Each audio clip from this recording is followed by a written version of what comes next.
Adani Enterprise Limited shares started dropping very significantly at around 1 pm. So something must have happened before that, right? It's not a new piece of information that Adani Group has been in the crosshairs of Hindenburg Research.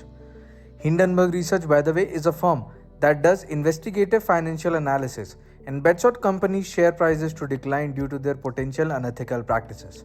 Then they publish their findings on these companies as to how they are unethical, and then they short these companies, betting on share prices falling. Recently, they published a 106-pager, 32,000-worded report on January 24, 2023 and took a short position against the Adani Group. As a result, the shares of Adani Group companies have been falling drastically from 30% to 50%, eroding almost $100 billion from the market. But what happened on February 1, 2023, which led to the majority of the Adani Group companies to hit lower circuits and led to an even larger drop than when the Hindenburg report was released? There was one piece of information that surfaced on February 1. Let's see. The Adani Enterprise Limited shares started dropping very significantly at around 1 pm. So something must have happened before that, right? At 12:15 pm, Bloomberg came up with the news that Credit Suisse Group has stopped accepting bonds of Adani Group companies as collateral for margin loans to its private banking clients. A sign that scrutiny of the Indian tycoon's finances is growing after allegations of fraud by short seller Hindenburg Research. अरे कहना क्या चाहते हो? Imagine you have a car and want to borrow $5,000 from a friend for a medical emergency. Your car is like the bond that Adani Group has.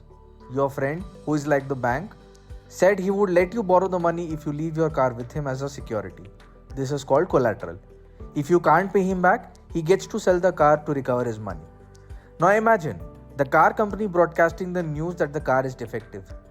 Would your friend be willing to lend you money now knowing the car is defective?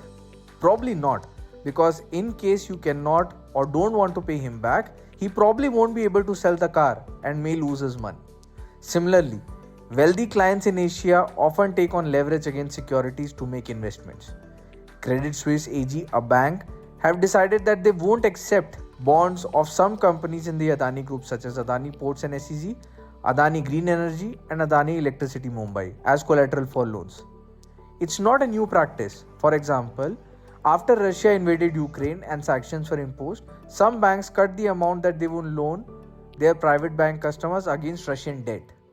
It probably does not consider the bond of these companies to have higher value now and fear they may drop further in value in the future. It had previously offered a lending value of about 75% for Adani Port notes. It is huge worry for the Credit Suisse Bank that bonds may decline too much in value. Hence, it does not want to do anything with Adani bonds as of now. So what's next now? There are other banks which are still accepting Adani's bonds debt as collateral on the tune of 75 to 80% as per Bloomberg. And if they decline to accept similarly as Credit Suisse did, the sentiment would further worsen, dragging down the Adani company's shares even further. Thank you so much for watching. That's it for this episode.